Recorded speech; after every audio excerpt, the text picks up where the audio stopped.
Hey everybody, this is Alan from Woodcrest Bonsai, and today I'm going to play. I'm going to play with this buttercup. And there are numerous species of buttercup that grow in Florida. There is a Florida native, and then there is a variety which I think this one is, which is called Cuban buttercup, and there's a couple of others. The native buttercup and the Cuban buttercup are not really buttercups at all, you know, the true buttercup. But they are a weed. So I think that we're going to call this Cuban buttercup, and they are a weed. And they show up in my yard here and there. And as you can see, this is pretty obvious that this is a weed, because who in their right mind would put a plant in a 3-gallon pot only half an inch from the edge? So the seedling grew. And I just actually pulled the plant that was in this pot, the carcass, out of the middle. So, and this tree, you know, when you look at this tree, you might be thinking to yourself, oh man, that thing looks half dead. And I would totally disagree. It's more like 3/4 dead. But once again, I'm just joking, because buttercup is incredibly drought tolerant, and with just a little bit of water, this guy will pop right back, and you would never even know it got this dry. And the reason I've got it so dry, let's see if I can get the camera back in place, is because I'm going to turn it into a Bunjin, and I want to give it a pretty good twist to do that. And whenever you're wiring a tree, if the tree is a little dry, then there's less sap in the tissues, and it's usually easier to bend the branches. You know, people make the analogy of a hose. A hose is full of water and fully compressed with the nozzle off is a lot harder to twist and bend than a hose where the water is off and there's no pressure, and you can take the hose and bend it much more easily. So this is the theory behind letting this guy dry out as much as you see. And believe me, this guy is not even close to being dead. They are extraordinarily drought tolerant. And you'll see. Not today. I probably have to do another video in a couple days after it's recovered. But that's the reason I've left it so dry, is I want to bend it and make it easier to bend. And I have some line drawings that I took from examples online. And actually there are a couple of YouTubers that have sequential pictures of different styles. So here are the line drawings. Can we see that? Sure we can. And as you can see, they're all variations on the same theme. So I'm really thinking of going with this one here, the middle one. And this is a perfect subject for it, because the trunk is incredibly thin and there's no branches down at the bottom. So it's already basically a perfect subject for a Bunjin style. And I'm going to try to give it some pretty heavy-duty bends. And it has some natural bending already. We can see right here. There's a bend, and then up in here it bends back. So we're just going to attempt to accentuate that much more. You know, up into here. Which means bunches of wire. And probably, based on the line drawings, if we look at the line drawing again, you can see that 75% of the tree has no limbs at all. And then when we look at the tree, if we go all the way to the top, we'll see that this limb here is about 50%. So probably need to take off at least the bottom 3. And then we're going to wire it up, and we're going to see what it looks like. So the first order of business, well, I guess the very first order of business is I'm definitely going to cut this guy off. I may leave some of these on. I can always remove them later because I'm going to wire the main trunk. And this is fairly pliable. So I'm going to use fairly thin wire, which I think will work.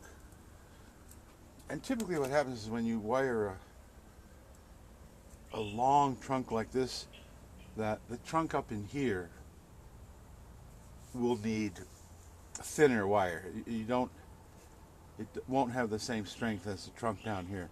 So I'm going to take this wire here, and also I'm going to, secure it into the soil. So I'm going to take it to right about there.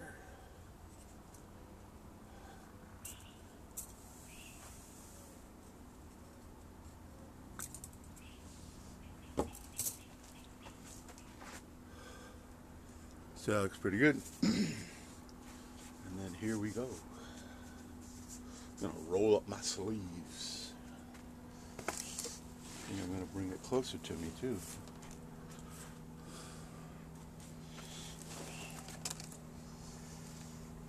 Here we go.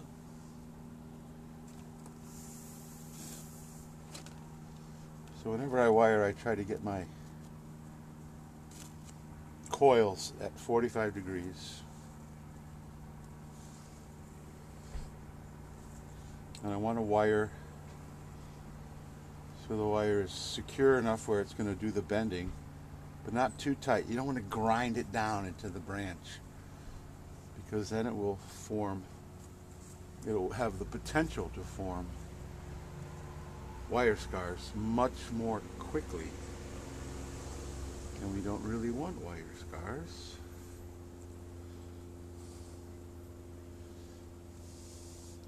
Because if we're trying to make a tree look natural and we have wire scars, then there's not much natural about wire scars.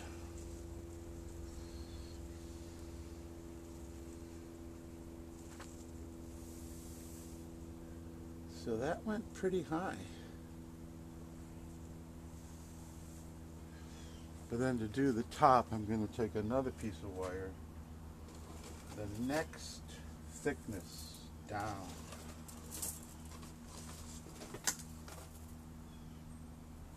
All my wires stuck to each other. There we go. Okay, so now we have another piece of wire. Are we still in the frame? We are. So another piece of wire to get to the apex. And I'm not going to try to cut to here and make this the apex. I'm just going to go all the way to what the apex is now. If it needs to be modified, we can do that later.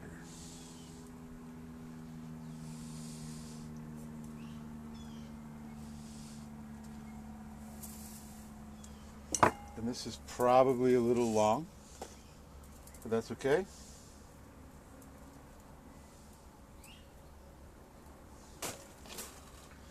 Usually you want at least 2 runs of the new wire along where the old wire is. And with this one here, we're going to be giving it much more than 2 runs. But usually if you follow the old wire,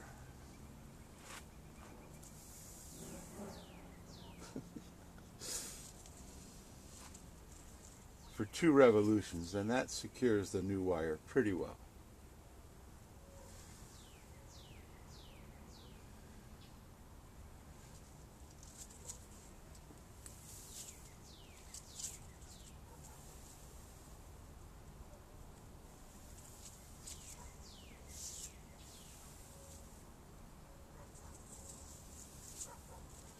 And it's the same kind of thing.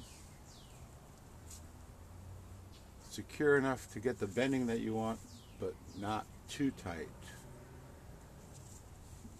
And I love the analogy of holding a live bird captive in your hand. You want to hold the bird tightly enough so that it doesn't escape, but you don't want to crush it to death either. So there we go. So there's the wire. So now we're going to do the bending. I'm going to bring my line drawing here. So take it like this, and then take it back up.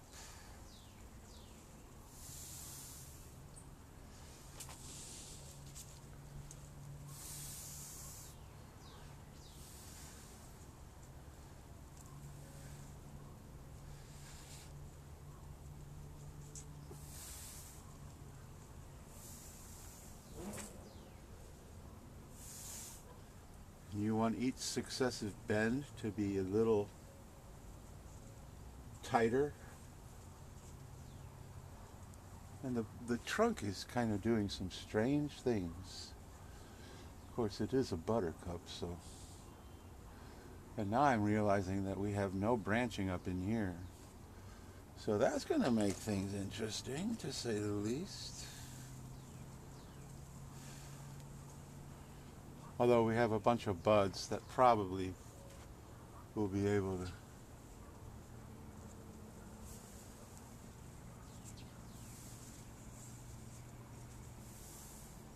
sprout. Can't wire and talk at the same time. Alright, so how does that look? So we're not looking for super drasticness. I think that looks pretty good. Let's go to the top. Not bad. I think I want the whole thing to come this way. Like that. We got a strange phenomenon. It bent here and it bent here. Almost like, I don't know, I don't think I've ever seen a branch bend like that. Will that survive? That's a good question. Guess we're going to find out.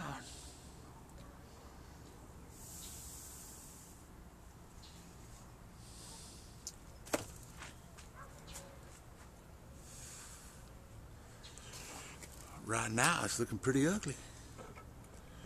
Ain't no doubt about that. Alright, so now, based on that, this guy is going to come off. I'm going to try to get as close as I can, because I know it's going to sprout from there if I leave a nub.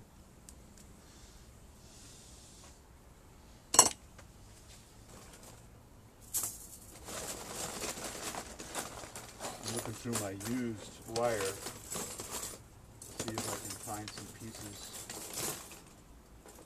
that are adequate to wire the main branches. Don't think we need this one either here.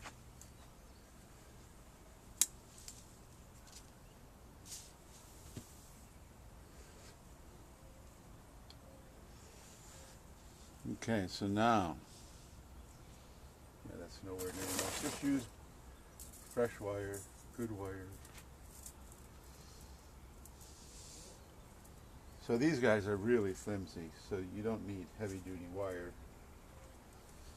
And normally what I like to do is do something like this, and then I'm going to also come up into here. So do something like this, and then do something like that, and then cut it to there. And that should work. And if it doesn't reach all the way to the end of the branch, then I can add some smaller wire at the end of the branch. And my plan for this guy is to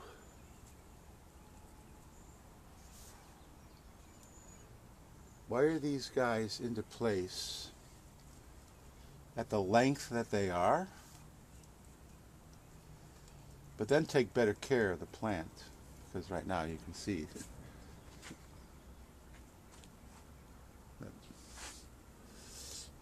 well, like I said, I let it dry out on purpose, so then I will probably cut them back somewhere into here. Let this new growth become turgid again. Need to spin it around so I can see what I'm doing. It's much easier to wire branches if they're facing you. And even though these branches have absolutely zero ramification,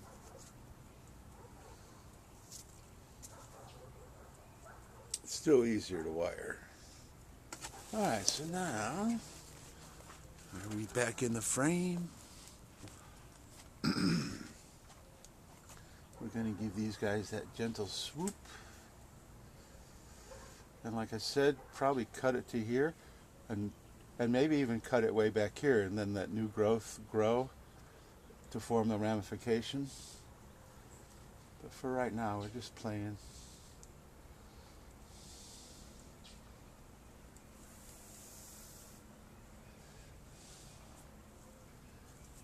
Okay, how much more of this stuff do we need?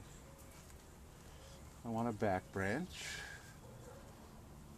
And I don't think I really need this one. This guy can come into place right there. Oh, maybe I'll just wire everything. You can always cut it off. So I guess that same size wire is good. Oh, I do have even smaller wire. Okay. My wire storage is... Sorry, my wire storage is pretty sad. It's just a box and it's all just a jumbled mess, but that probably makes sense.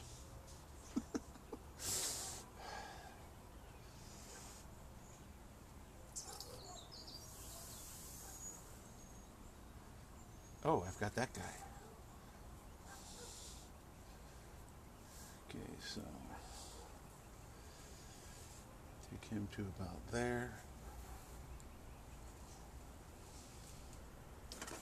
I need to have it facing me so I can see what I'm doing.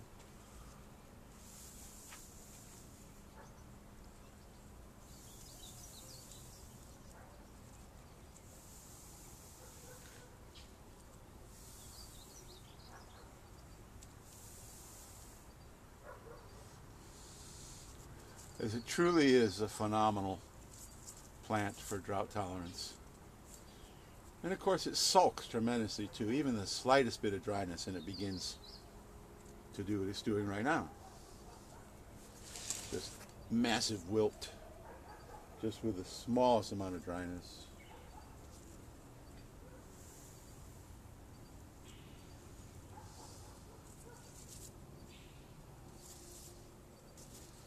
And these are not long-lived plants, so 20 years from now, when my heirs, because I won't be around 20 years from now. Well, I guess I could be. I would be 89. I guess it's possible.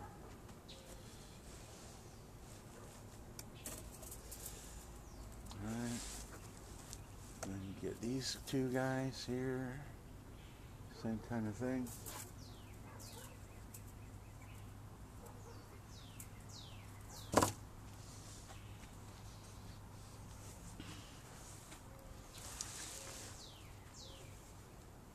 Where are we going with this?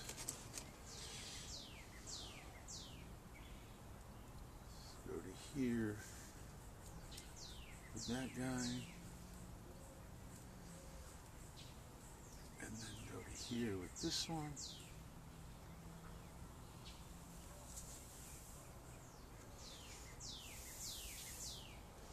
And I've been doing bonsai a long time, but I'm no expert wirer. It's, for me, if it works, if the branch goes into the place it's supposed to be where you want it, then your wire has worked.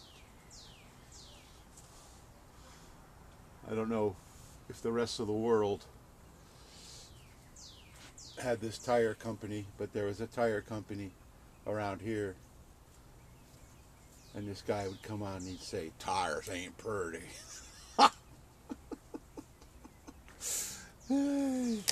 So if your wiring ain't purty, that's okay with me. I don't care how it looks, because you're going to take it off sooner or later. And of course then we have people like Nigel Saunders, who never uses wire, which is truly a phenomenon. I mean, that is just amazing, to be able to clip and grow everything that he's got. It's truly a phenomenon. But I'm still a wirer, and you know, the vast majority of us still use wire.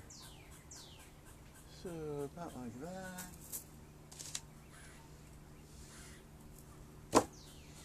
And because I'm leaving these branches so long, to get the kind of look that I want, I have to use wire.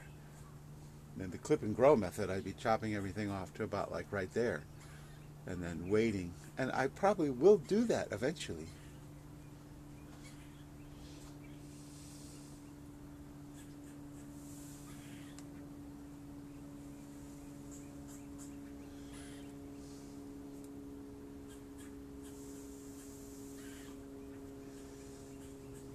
It's going to be very interesting to see. Whoops! Need to secure it a little bit better than that.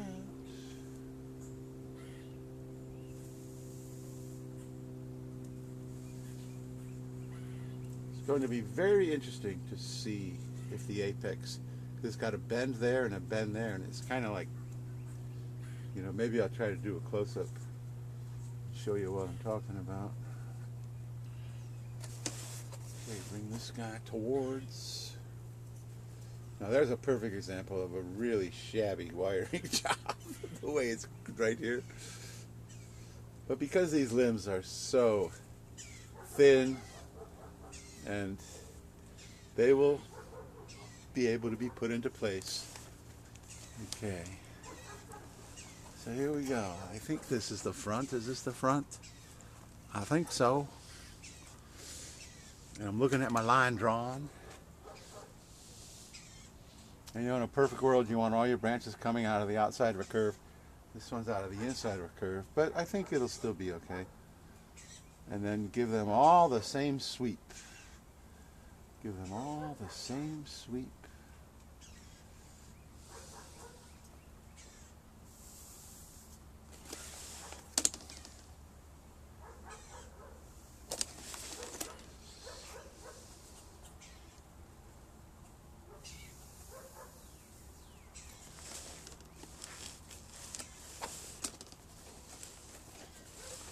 Boy, and these two guys are almost exactly parallel. I didn't even realize that. So where are we? Where's the front? The front is here. And these are so parallel. So what do? We don't really have anything in the back. So I am going to take this guy and yank him into the back. Come with me. Then give him the sweep. And this is a horrible wiring job on these two guys right here. Because see what happens? I move this guy and this guy comes with. And that's because it's not anchored anywhere near like it should be. Okay, here we go.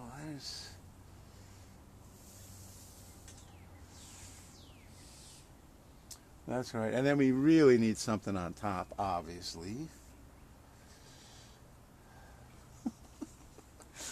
So, does that look weird in the camera as it looks to me?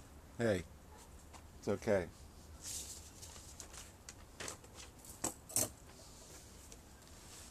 Okay.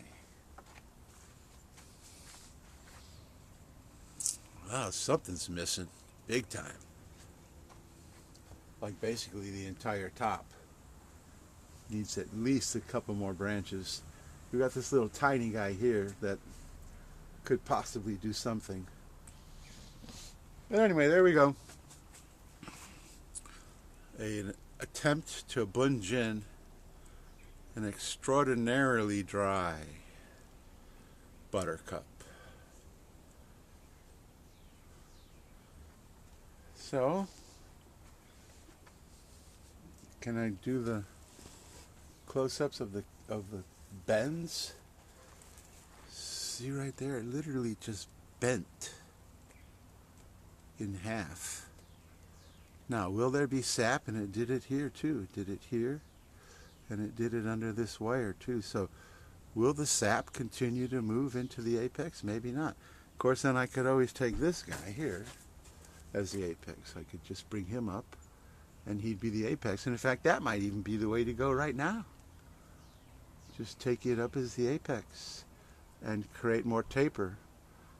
But for now, it's all giant experiments, so we're just playing. So there we go. One incredibly ugly Bunjin God, I'm spacing out. Buttercup, buttercup. It does have some flower buds. There's one right there, and there's one right here. And the flowers are about like that size, and they're very pretty. Here's another one in the back. So it should, and there's another one right there coming like that. So it should be interesting to see, you know, once these branches have grown into place, cut it back, create more ramification, hopefully do something better with the apex. It should be very interesting to see just what it looks like with the flowers on. So I think this guy is actually going to end up being quite elegant as the time goes by. In the stage it's in now is what I call the ugly duckling. And of course we all know the story of the ugly duckling. Everybody said, oh man, look how ugly that thing is. But then it matured into the incredibly beautiful, graceful swan. So this is just a swan waiting to happen. And so now aftercare of this guy is it's finally going to get some water. And I've been purposely not watering it. And it'll just pop. Poof! The leaves will be full. It'll start to flower again. All these buds in 3 or 4 days, maybe a week will... You know, God, there is a flower bud on just about every end. And then we'll just see what happens with the kinks. I've never seen a branch actually bend over like that. And if not, I really think that this could make a very nice apex if we get rid of that and bring him up. So the options are there. And there you go.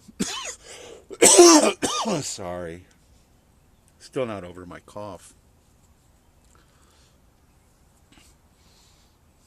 So I will be adding updates to this guy. I'll probably do another one just within the next couple of days, just to show you just how resilient they are and how just some basic watering and it'll just pop poof, right back out. You would never even know it was this dry. And then over time we'll continue to monitor it and see what we got. So thank you so much for watching.